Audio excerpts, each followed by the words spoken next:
오늘은 오카노 목사님 다락방 교재 16가죠. 아말렉 전투라는 제목을 가지고 출애굽기 17장 8절부터 16절까지를 같이 함께 나눠봤으면 좋겠습니다. 먼저 서론을 같이 읽어볼까요? 같이 읽도록 하겠습니다. 이스라엘이 애굽을 나온 후 처음으로 전쟁을 경험하였다. 아말렉과 치른 이 싸움은 여러 가지 면에서 우리에게 주는 영적 교훈이 많다. 네, 이스라엘이 애굽을 나온 후에 이렇게 되어 있죠. 이스라엘이 애굽을 나오게 됩니다. 그런 다음에 출애굽을 해서 가나안 땅까지 가는데 이 땅까지 가는 여정을 하나님께서 바닷길로 인도하지 않으세요. 광야길로 인도하십니다. 그런데 이 광야길은 결핍의 땅이라고 알려져 있는 길이죠. 그래서 이 광야길에서 배고픔과 목마름 등 다양한 문제를 만나게 되는 것을 우리가 계속해서 살펴봤습니다. 그런데 이러한 배고픔과 목마름, 자연환경, 외적 조건뿐만 아니라 이번엔 뭘 경험하게 되냐면 전쟁을 처음으로 경험하게 돼요. 그렇다면 우리가 생각해 볼 필요가 있겠죠. 왜 하나님께서 이 땅으로 인도하셔서 전쟁을 경험하게 했을까? 원래 바닷길로 인도하면 훨씬 더 쉬운 길인데 이 길에는 다른 민족들이 많아서 전쟁이 일어날까봐 밑에 길로, 이 광야길로 인도하신다 이야기했는데 왜 갑자기 이런 전쟁을 허락하셨을까? 그럼 이 전쟁을 통해서 주고자 했던 교훈은 무엇일까에 대해서 오늘 함께 나누고 또 우리도 이 광야길 같은 인생을 살면서 어떻게 승리하며 살아갈 수 있을지에서 몇 가지 이야기를 좀 나눠봤으면 좋겠습니다. 지도로 보면 이렇게 되는 것 같아요. 여기 고센 땅이죠. 그래서 원래는 그 당시에 많은 사람들이 이용하는 주요 교통로는 이쪽 바닷길이에요. 근데 이 바닷길로는 가지 않습니다. 왜냐하면 이쪽 길에는 다양한 민족들이 있었어요. 그래서 이 민족들을 거쳐가게 되다 보면 전쟁을 피할 수 없기 때문에 민족들이 살고 있지 않은 밑에 길, 광야길로 인도하게 돼요. 그런데 이 광야길에서도 누굴 만나게 되는 거예요? 아말렉을 만나고 아말렉과 전쟁을 하게 되는 거예요. 그렇다면 이런 전쟁을 허락하신 이유에 대해서 우리가 좀 살펴봤으면 좋겠습니다. 우리 1번 문제 같이 한번 읽어볼까요? 같이 읽도록 하겠습니다. 르비딤에서 이스라엘이 누구의 공격을 받았는가? 8절에 이렇게 됐죠. 그때 아말렉이 와서 이스라엘과 르비딤에서 싸우느니라. 그때는 언제예요? 하나님께서 반석에서 물을 내셔서 정말 이스라엘 백성들의 목마름을 해결했을 때 이렇게 목마름 해결되자마자 어떤 문제가 생긴 거예요? 또 다른 문제가 생긴 거죠. 참 이런 거 보면 인생의 한 단면을 보여주죠. 참 우리 인생이 어떤 문제가 있어요. 그럼 그 문제가 해결되면 좀 그 다음에 조금 평탄하게 지내면 좋은데 참 문제가 하나가 해결되면 또 뭐예요? 또 다른 문제가 우리에게 다가오는 모습들 보게 돼요. 참 그때 이 단어가 어쩌면 우리 인생의 단면을 보여주는 것이 아닌가 싶어요. 그런데 그때 누가 찾아왔어요? 아말렉이라는 족속이 찾아왔어요. 이 아말렉이라는 족속은 여러분들이 성경을 읽다 보면 많이 듣게 될 거예요. 왜냐하면 이 아말렉 족속은 구약 성경에 등장하는 민족들 중에서 가장 넓게, 가장 광범위한 지역을 차지하고 살았던 민족이에요. 그래서 나중에 가나안 땅에 가는데 이 가나안 땅의 남부 지방에도 살게 돼요. 그리고 지금 여기 르비딤이 있는데도 아말렉 족속이 있는 거죠. 그래서 아말렉 족속은 굉장히 넓은 지역에 포괄되어 있는 족속이에요. 뿐만 아니라 이 아말렉 족속은 누구의 후손이냐면 에서의 후손이에요. 에서의 후손으로 에서하면 성경에서 어떤 의미로 상징이 사용이 되냐면 에서는 배고픔을 이기지 못했죠. 그래서 누구에게? 야곱에게 장자권을 팔았어요. 그래서 에서는 육적인 욕심의 대명사라고 여러분들이 알면 좋습니다. 그래서 배고픔 때문에 장자권을 판 육신의 욕구와 욕심에 이끌려 살아가는 사람의 전형이 바로 에서예요. 에서의 후손이 누구예요? 아말렉이에요. 아말렉. 그런데 아말렉이 와서 이스라엘과 느비딤에서 뭐 했다고요? 싸웠다. 전쟁을 일으킨 거죠. 공격해온 거죠. 그러면 이거에 대해서 어떤 반응을 보였을까요? 우리 2번 문제 같이 한번 읽어볼까요? 같이 읽도록 하겠습니다. 아말렉을 맞아 싸우면서 모세는 두 가지 전법을 사용하였다. 그것이 무엇인가? 9절에 보면 이렇게 됐어요. 모세가 여호수아에게 이르되 여호수아는 여기서 처음 등장을 합니다. 근데 여호수아는 나중에 이스라엘 백성들이 가나안 땅에 도착한 다음에 가나안 이스라엘 백성들이 이끄는 군대 장관으로서 가나안 정복 전쟁에 앞장서게 되죠. 그런데 이 군대 장관 하기 전에 그 전에는 뭐였냐면 모세의 수종이었어요. 그래서 모세를 따라다니면서 모세를 돕고 모세가 하는 일 하나하나 배우고 했던 거죠. 그래서 모세 여호수아 같은 경우는 한순간에 역사의 전면에 등장한 사람이 아니에요.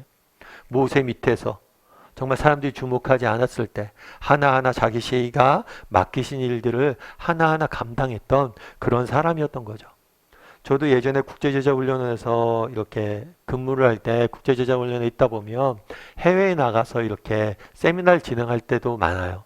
근데 처음에 이제 제가 들어왔을 때는 저는 뭐 해외 나가서 누굴 가르칠 형편이 아니었으니까 목사님도 해외 나가고 그러면 제가 공항까지 차 태워드리고 많이 그랬거든요. 그럴 때 목사님이 그런 이야기를 했어요. 저한테 어떤 얘기를 했냐면, 야 승훈아, 이렇게 공항 나도 그랬다. 너처럼 이렇게 공항에 나와서 사람들 태워주고 라이드 해주고 이렇게 하다 보니까 어느새 내가 이렇게 해외 나가서 누군가를 가르치는 입장까지 됐다라고 이야기하더라고요. 근데 실제로 저도 이제 꾸준히 그 사역, 구제자훈련의 사역을 하다 보니까 어느새 그렇게 해외 나가서 많은 사람들 섬기는 그런 사역까지 했던 기억이 나요. 그래서 정말 내가 오늘 하는 일들 소홀해, 사소해 보이고 아무 의미 없어 보이고 그럴지 몰라도 정말 하나님이 맡기셨다는 것을 확신을 하고 하나하나 조용히 감당했을 때 하나님의 방법으로 사용하세요. 여호수아가 대표적인 그런 사람이었죠. 그래서 모세가 여호수아에게 말해요. 뭐라고 말하면 우리를 위하여 사람을 택해서 나가서 아말렉과 싸우라. 아말렉과 싸우라고 이야기를 해요. 그런 다음에 한 가지 전략은 뭐예요? 싸우는 거죠. 그런 다음에 모세는 뭐냐면 내일 나는 하나님의 지팡이를 손에 잡고 산 꼭대기에 서리라 라고 이야기를 해요. 산 꼭대기에 서서 이스라엘 백성들을 위해서 뭘 하겠다는 거예요? 기도하겠다는 거예요. 특별히 어떤 표현을 썼냐면 하나님의 지팡이를 손에 잡고 라고 이야기했어요. 이 하나님의 지팡이라는 의미는 뭐냐면 의도적으로 이 표현을 썼어요. 하나님의 지팡이는 어떤 표현이냐면 하나님의 임재와 능력의 표현이에요. 그래서 하나님의 능력으로 전쟁을 승리할 수 있도록 내가 기도하겠다라고 이야기를 한 거죠. 두 가지 전략을 냈어요. 여호수아에게 나가서 싸우라고 그랬고 뭐래요? 본인은 산에 올라가서 기도하기로 한 거죠. 그럼 그 결과 어떤 일이 있었을까요? 우리 3번 문제 같이 한번 읽어볼까요? 전투의 승패가 어디서 좌우되었는가? 11절이 이렇게 됐어요. 모세가 손을 들면 이스라엘이 이기고 모세가 손을 뭐예요? 내리면 아말렉이 이겼다. 산 위에 올라갔어요. 밑에서 전쟁을 해요. 전쟁을 하는데 모세가 손을 들면 이기고 승리하고 손을 내리면 패배하는 거예요. 그럼 왜 이런 현상이 일어났을까요? 이걸 통해서 주고자 했던 메시지는 뭘까요? 아말렉과 전쟁을 하잖아요. 아말렉과 전쟁을 하는데 이 전쟁은 단순히 아말렉과 너희 이스라엘 백성 간의 민족 간의 전쟁이 아니란 거예요. 단순히 너희만의 전쟁이 아니란 거예요. 이 전쟁은 하나님과 그들이 믿는 신의 전쟁이고 하나님과 하나님의 백성의 전쟁이라는 거예요. 다르게 말하면 너희의 싸움은 너희의 싸움이 아니라 누구의 싸움이라는 거예요? 하나님, 나의 싸움이라는 걸 다 했어. 내가 너희를 위해서 싸우겠다는 거예요. 그럼 왜 손을 들었을 때 승리했고 손을 내렸을 때 패배했을까요? 이거는 그걸 의미하는 거예요. 어떤 걸 의미하냐면 너희가 나의 도움을 하나님의 도우심을 의지하고 전적으로 하나님의 능력을 의지하고 신뢰하면 너희가 승리할 것이고 너희가 내 힘을 의지하지 않고 나를 신뢰하지 않으면 뭐예요? 패배할 것이라는 거예요. 그래서 뭘 할 수 있어야 된다는 거예요? 너희가 나를 의지할 수 있어야 된다는 걸 보여주기 위해서 이렇게 한 겁니다. 그럼 우리 4번 문제 같이 한번 읽어볼까요? 같이 읽도록 하겠습니다. 승리를 얻기 위해 모세는 어떻게 하였는가? 그런데 문제는 뭐냐면 모세의 팔이 올라가면 승리를 하잖아요. 이겼잖아요. 그런데 팔이 올라가는데 오늘 본문에 뭐라고 했어요? 팔이 피곤하여 팔을 계속 들고 있을 수 없는 거예요. 하루 종일. 전쟁을 하는 내내 들고 있는 거예요. 피곤하다 보니까 팔이 어떻게 되는 거예요? 내려가는 거예요. 팔이 내려가는 거예요. 그랬을 때 그들이 돌을 가져다가 모세의 아래에 놓아 그 위에 앉게 하고 모세를 돌 위에 앉게 했어요. 그런 다음에 뭘 했냐면 아론과 훌이 한 사람은 이쪽에서 한 사람은 저쪽에서 모세의 팔을 붙들어 올렸더니 그 손이 뭐예요? 해가 지지 않도록 해가 지도록 내려오지 않았다. 모세가 올라갈 때 아론과 훌을 데려갔습니다. 그래서 아론과 훌이 뭘 했냐면 모세가 지치지 않도록 옆에서 그 팔을 잡아준 거예요. 그래서 도움을 준 거죠. 그래서 오늘 본문을 보면 아말렉과 전쟁을 하는데 공동체가 하나가 되어서 아름답게 동역하는 모습들을 보게 돼요. 밑에서는 여호수아가 아말렉과 싸우죠. 그리고 위에서 뭘 했어요? 하나님께서 모세가 하나님께 기도하죠. 모세가. 그리고 옆에서 아론과 훌이 뭘 하는 거예요? 중보, 도와서 모세를 도와서 함께 기도하는 거죠. 그래서 이 세 가지 모습이 이뿐만이 아니라 그날의 전 이스라엘이 여호수아와 함께 백성들이 나갔잖아요.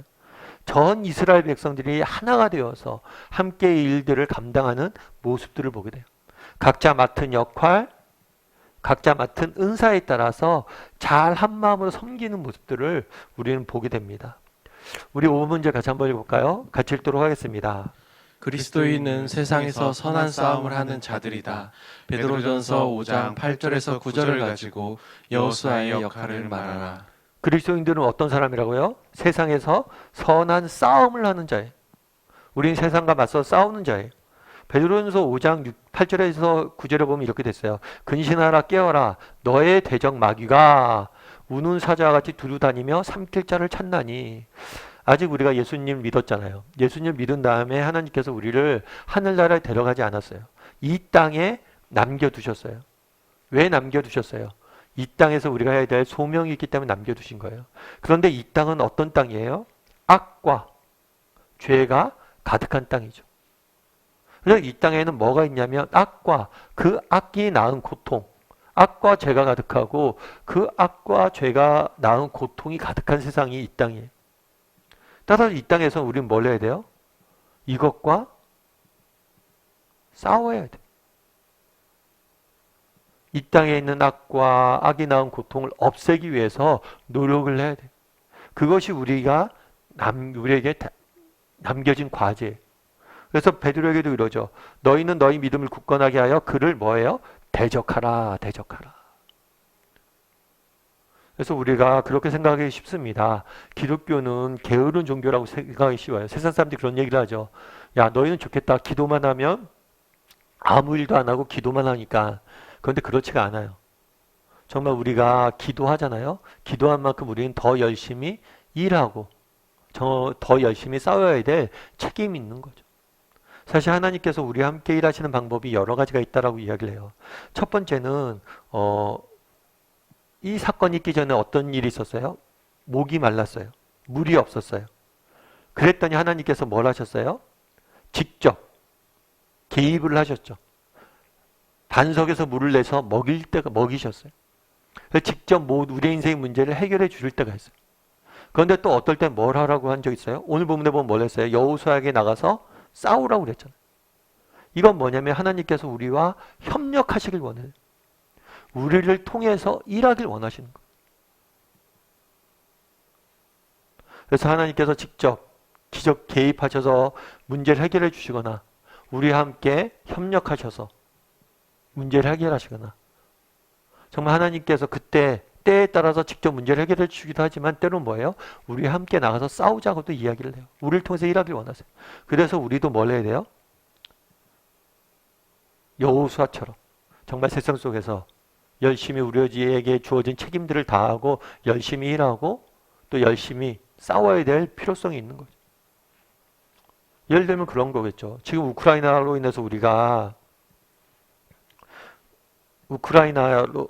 라이나 전쟁으로 인해서 많은 사람들이 고통 중에 있잖아요. 이를 위해서 우리 뭘 해야 돼요? 기도해야 돼요. 그런데 기도해야 돼요. 가장 기본이 기도예요. 그런데 기도만 하는 것을 멈추면 안 되죠. 우리도 그들을 후원하고 그들을 돕는 일들을 해야겠죠. 그래서 뭐 이번 주일날 저희가 광고도 했지만 우크라이나를 위해서 우리가 헌금도 지금 하는 거잖아요. 그래서 정말 우리가 필요한 노력들도, 인간적인 노력들도 기도할 뿐만 아니라 우리가 인간적인 노력들도 할 필요가 있다는 거예요. 6번 문제 같이 한번 읽어볼까요? 같이 읽도록 하겠습니다. 모세의 역할과 아론과 훌의 역할은 무엇을 의미하는가? 모세의 역할은 뭘 의미해요? 에베소서 보면 이렇게 돼 있어요. 모든 기도와 간구로 하되 항상 성령 안에서 기도하고. 이들이 모세가 했던 역할은 기도인 거죠. 기도. 하나님 앞에 나아가 손 들고 정말 하나님 도와달라고. 구약 성경에서 손을 든다는 의미는 뭐냐면 나는 부족하고 연약한 존재이오니 하나님 당신이 도와주십시오 라고 구하는 거. 그래서 하나님의 도우심을 구하는 기도를 했죠. 그 다음에 아론과 훌은 뭘 했어요? 모세를 위해서 또 중보하고 돕는, 모세를 돕는 기도를 했죠. 그래서 서로 다른 사람을 위해서 기도하는 거죠. 다른 사람을 위해서. 기도의 동역자들이 있었던 거죠. 우리 7번 문제 같이 한번 읽어볼까요? 당신은 영적 싸움에서 여호수아, 모세, 아론과 훌의 역할을 충실히 겸하고 있는가? 네, 한번 여러분들을 돌아봤으면 좋겠어요. 여호수아의 역할과 모세의 역할과 아론과 훌의 역할들을 잘 감당하고 있는가? 이게 이런 거예요. 우리가 자칫 생각하면 그럼 난 모세만 해야지, 난 아론만 해야지, 이게 아니에요. 우리가 이 세 가지를 모두 뭘 해야 돼요? 감당할 수 있어야 돼요. 정말 여호수아가 그랬던 것처럼 열심히 나가서 일하고 실질적으로 도움을 주려고 노력을 해야 돼요. 뿐만 아니라 모세가 그랬던 것처럼 인생 문제를 가지고 기도할 수 있어야 돼요. 뿐만 아니라 아론과 훌이 그랬던 것처럼 다른 사람을 위해서 우리가 기도할 수 있는 기도의 동역자가 되어야 돼요. 여러분들 한번 점검해 보세요. 이 세 가지를 정말 우리가 잘 감당하고 있는가? 이 부분에서 한번 돌아봤으면 좋겠어요. 무엇보다도 정말 기도하고 다른 사람을 위해서 할 수 있는가? 영국에 찰스 스펄전이라는 목사님이 있어요. 이 목사님 같은 경우에는 영국의 부흥을 이끌었던 굉장히 유명한 목사님이세요. 그래서 이 목사님이 설교할 때 수많은 사람들이 회개하고 돌아오고 또 그의 말씀을 통해서 많은 선한 영향을 미쳤어요. 근데 한 번에 이 찰스 스펄전 목사님이 섬기는 교회가 있어요. 이 교회에 있는 여성도님이, 나이가 많이 드신 여성도님이 소천하셨어요. 그랬을 때 찰스 스펄전 목사님이 뭐라고 했냐면 나의 가장 신실한 동역자가 오늘 하나님의 부르심을 받았습니다.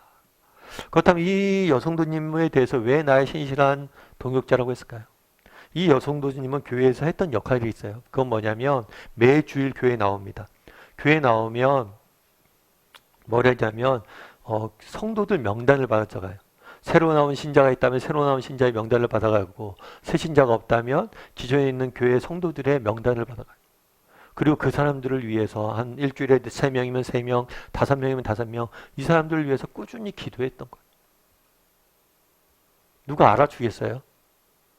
새 가족이 왔다고 해서 그 사람 새 가족 왔어요? 그 사람 명단 좀 주시겠어요? 제가 기도해 드릴게요. 이 일을 평생을 했던 거예요. 그런데 찰스 스펄전 목사님 뭐라고 그래요? 나의 가장 신실한 동역자였다. 그만큼 우리의 기도가 능력이 있는 거예요. 정말 많은 사람들이 기도응답의 역사들을 맛보지 못합니다. 그 이유가 뭘까요? 자기 문제만 갖고 기도해서요.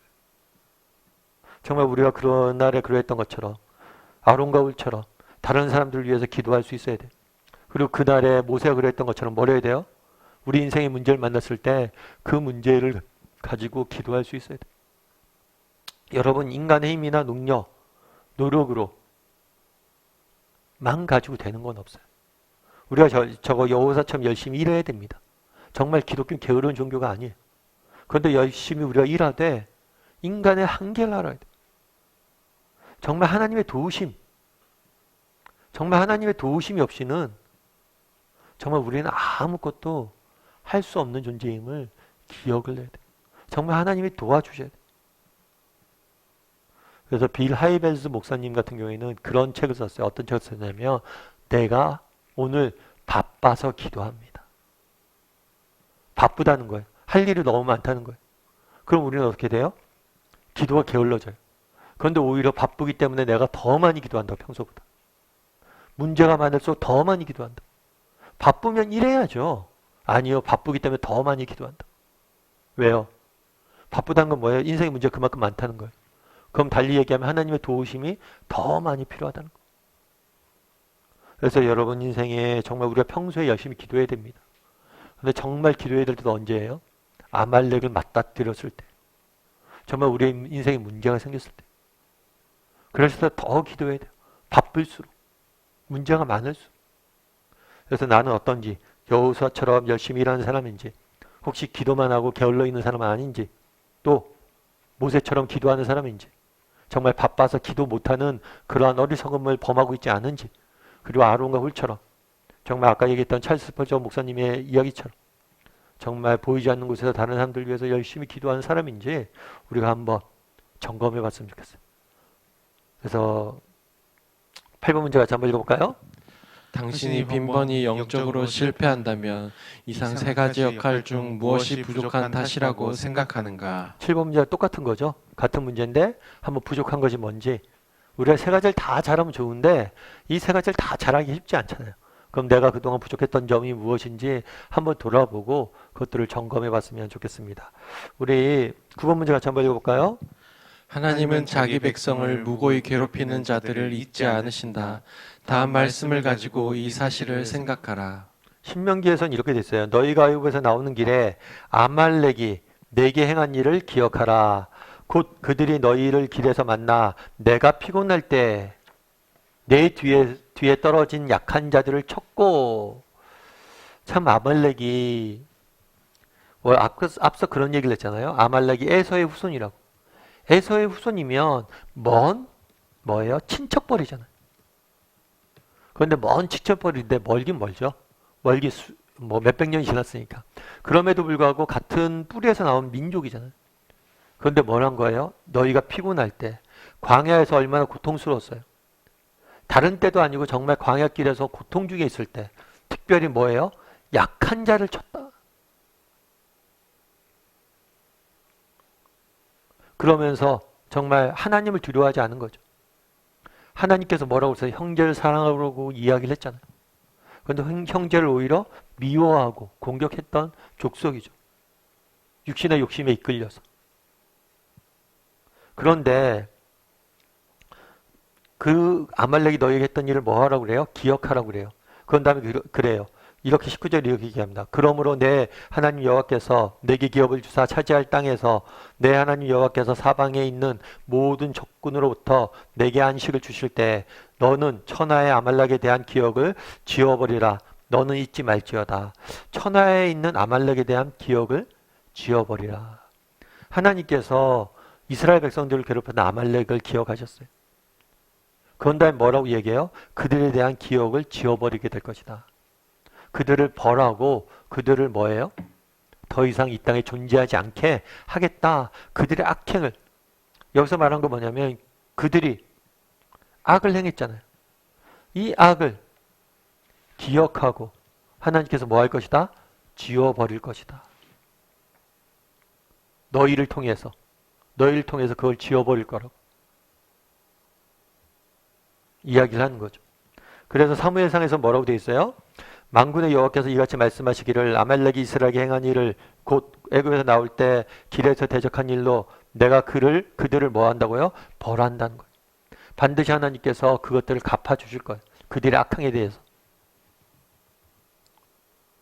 그래서 갚아주시는데 어떻게 갚아주실 거예요? 지금 가서 아말렉을 쳐서 이스라엘 백성들을 통해서 그들을 진멸하고 다 없애게 할 것이라고.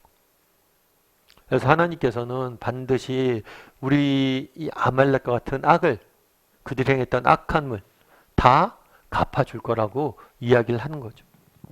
우리 10번 문제 같이 한번 읽어볼까요? 같이 읽도록 하겠습니다. 우리의 아말렉은 누구이며 그들에 대해 하나님은 무엇이라고 교훈하는가? 우리의 아말렉은 누구이며 그들에 대해서 하나님은 무엇이라고 교훈하는가? 로마서 12장 19절은 뭐라고 되냐면 내 사랑하는 자들아 너희가 친히 뭘 하라고요? 원수를 갚지 말고 하나님의 진노하심에 맡기라 라고 되어 있어요. 기록되었으니 원수 갚는 것이 내게 있으니 내가 갚으리라 주께서 말씀하셨어요. 원수. 우리의 아말렉은 누구예요? 우리의 원수들. 그러니까 이 땅에 존재하는 뭐예요? 악. 그리고 악이 만들어낸 고통. 이 땅에 존재하는 악과 죄. 그리고 그것이 만들어낸 고통. 이것이 우리의 원수죠. 그래서 하나님께서 이 원수에 대해서 반드시 뭘 할 거라고요? 갚아주실 것이다. 근데 여기서 우리가 그런 표현이 있죠. 원수를 갚지 말고. 이 표현은 어떤 표현이냐면 악을 악으로 대적하지 말라는 거예요. 왜냐하면 악을 악으로 대적하다가 우리가 뭘 할 수 있어요? 우리도 악에 빠질 수가 있어요. 그러니까 우리가 악과 싸우다 보면 뭘 해요? 악에 물들 수가 있어요.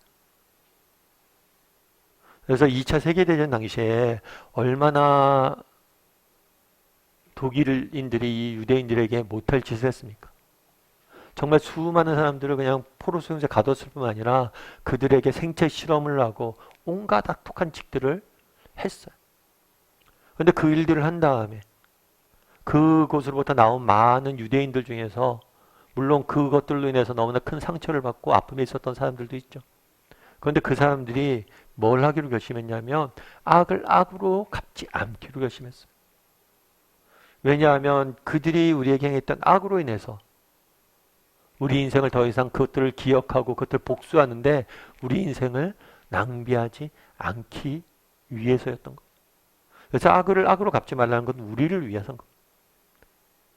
다만 기억할 건 뭐예요? 그 원수를 뭐 하실 것이 하나님께서 다 갚아주실 것이다. 그러니까 우리에게 그런 믿음들이 있었으면 좋겠어요.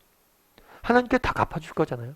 그럼 우리 손에 굳이 악으로 갚지 말라는 거예요. 복수하지 말라는 거예요. 복수를 통해서 또 다른 악을 만들지 말라는 거죠. 그래서 여기서 뭐 이건 잠깐 빠져나간 이야기고요. 결국에 하나님께서 우리의 원수들, 정말 우리를 일단서 괴롭히고 정말 우리에게 고통을 가하는 이 죄와 악에 대해서 하나님께서 뭘 한다는 거예요? 다 갚아주실 것이라 약속하셨어요. 이 약속을 믿으란 거죠. 계시록 19장 19절에서 21절은 뭐라고 되어 있냐면 또 내가 봄에 그 짐승과 그 땅의 임금들과 그들의 군대들이 모여 그 말탄 자와 그의 군대와 더불어 전쟁을 일으키다가 짐승이 잡히고 그 앞에 표적을 행하던 거짓 선지자도 함께 잡혔으니 짐승은 성경에서 짐승은 누굴 의미하냐면 악을 의미해요. 마귀, 사단을 의미해요. 이 악을 쫓던 땅의 임금들, 이 악을 쫓던 땅의 지도자들, 그리고 그들의 군대들, 그들의 백성들, 악을 쫓아 정말 악을 따르던 사람들, 오늘 본문에 보면 아말렉과 같은 사람들이죠. 뭐요? 그 말탄 자는 예수님을 의미해요. 예수님이 요한계시록은 처음엔 어린 양으로 등장을 합니다. 그런 다음엔 뭐로 등장하냐면 백마를 타고 등장을 해요. 백마는 승리의 상징이에요. 예수님께서 정말 어린 양처럼 십자가의 죽음을 당했지만 부활하셔서 승리하셔서 정말 백마를 타고 오셔서 그 말탄 자와 그의 군대와 하나님의 군대를 데리고 와서 이들을 다 뭘 할 거예요? 다 유황불 못에 던지고 심판할 거예요. 그래서 이 땅을 살다 보면 잠시 악이 형통하는 것 같아요. 악이 정말 형통하는 것 같아요. 악이 잘 되는 것 같아요. 그런데 우리가 기억할 것이 있어요. 그게 끝이 아니란 거예요. 많은 사람들이 그런 이야기를 하죠. 우린 믿고 열심히 신앙생활하고 하나님 섬기고 그러는데 세상에 악한 사람들이 너무 많은 거예요. 근데 이 사람들이 이 세상에서는 너무 잘 되는 것 같아요. 승승장구하는 것 같아요. 그럼 의문이 들죠. 도대체 하나님 어디 계십니까? 그런데 의심하지 말라는 거예요. 언젠가 하나님의 때가 되면 정말 하나님께서 뭐예요? 예수님께서 다시 오실 것이고 사람이 뿌린 대로 다 갚게 하실 거예요. 선을 위해서 심은 자는 선으로 다 거두게 할 것이고 악을 위해 심은 자는 뭐예요? 다 악으로 거두게 하실 거예요. 다 갚아주실 거예요. 아말렉이 그날 이렇게 전쟁을 했잖아요. 그날 전쟁에서 이겼습니다. 그런데 나중에 뭐라고 그래요? 하나님께서 내가 이것들을 다 기억한다. 그리고 반드시 그것들을 갚아줄 것이다. 우리가 이 땅에서 흘린 눈물들, 땀들, 수고들 다 무의미하지 않습니다. 여러분 그거 다 갚아주실까요, 하나님? 우리 아직 그 끝이 안 왔잖아요. 우리 아직 백마탄 예수님이 오시는 날을 아직 맞이하지 않았잖아요. 그 날이 되면 알 거예요. 그 순간이 되면 알 거예요. 예전에 우리가 최근에 3.1운동 기념일이 있었잖아요. 일제시대 때도 그랬잖아요. 예전에 제가 그 영화 한번, 암살이라는 영화 대사 한번 소개시켜 드린 적 있죠. 암살이라는 내용이 그 친일파가 나와요. 그래서 일본으로부터 우리가 해방된 다음에 재판을 받습니다. 친일파한테 묻죠. 너 도대체 왜 배신했냐? 왜 배신했냐? 그랬더니 그 사람이 이야기를 해요. 뭐라고 이야기를 해요? 몰랐으니까. 이렇게 빨리 올지 몰랐으니까. 여러분, 이 땅의 삶이 끝이 아니에요.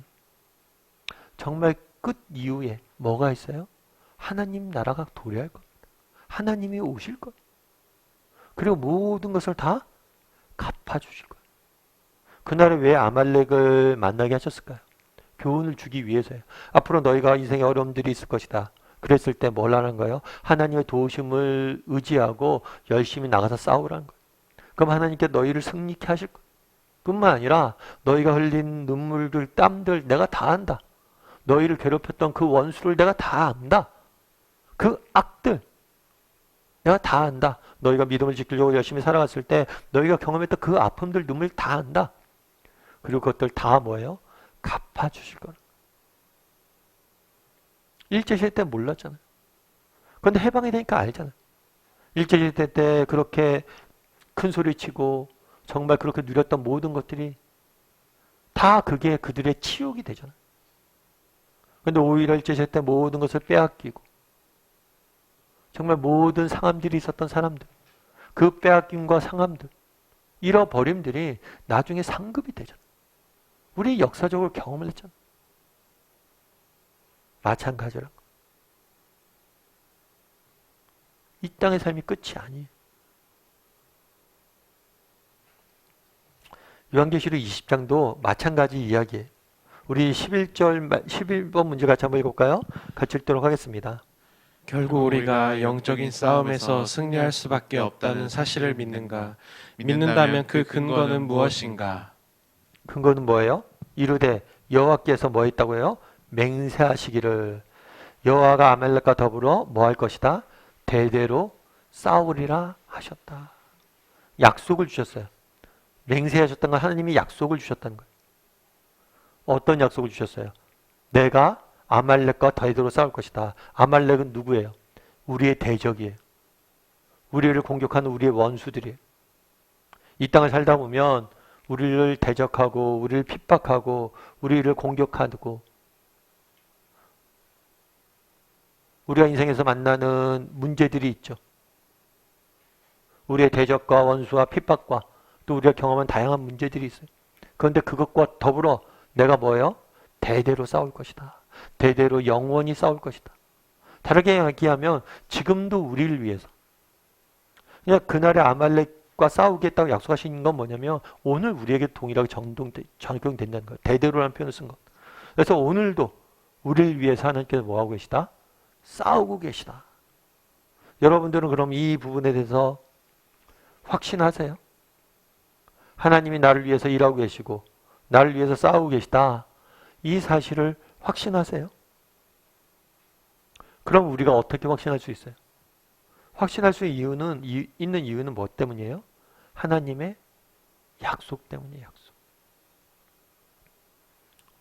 성경에서 하나님의 속성 중에서 하나님이 어떤 분이시냐 했을 때 가장 성경에서 강조하고 있는 건 뭐냐면 신실하심이에요.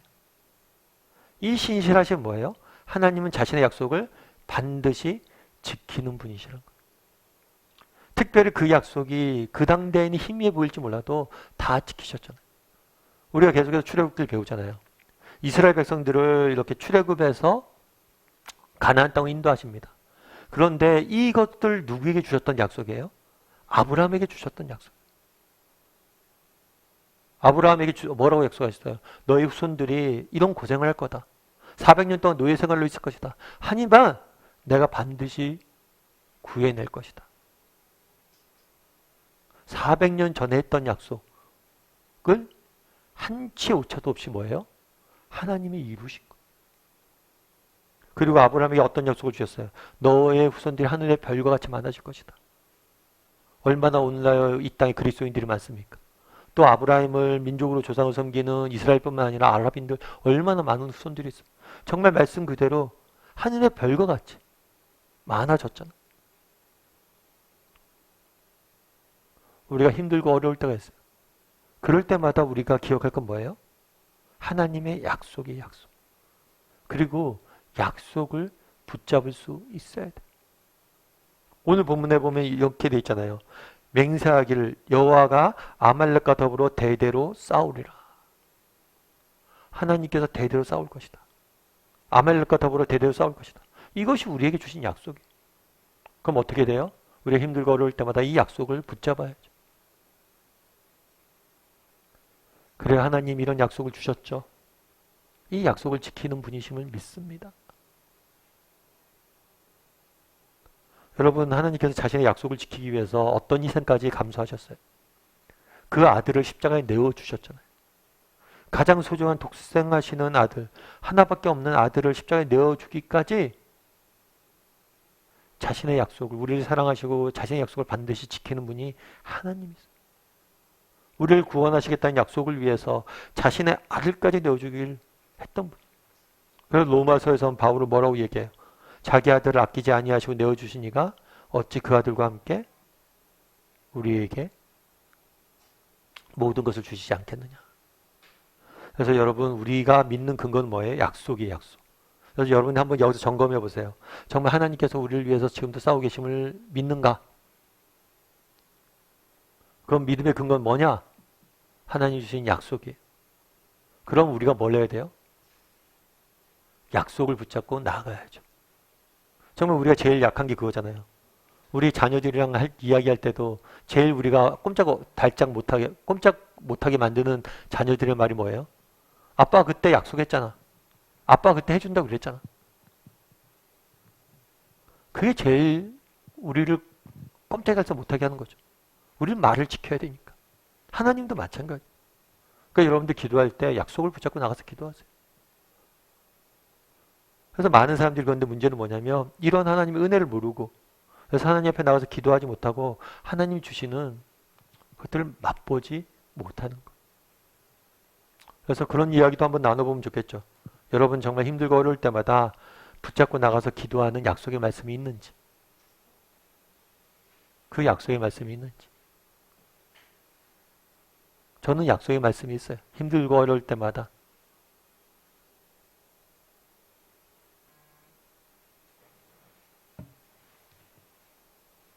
그래서 여러분도 한번 해보세요. 정말 이런 약속을 신뢰하는지 약속의 말씀이 있는지 우리 12번 문제 같이 한번 읽어볼까요? 같이 읽도록 하겠습니다. 위의 말씀을 각자의 생활에 적용하면서 새롭게 결심하는 시간을 갖자. 이 시간 각자 기도하고 좀 결심하는 시간을 가졌으면 좋겠습니다.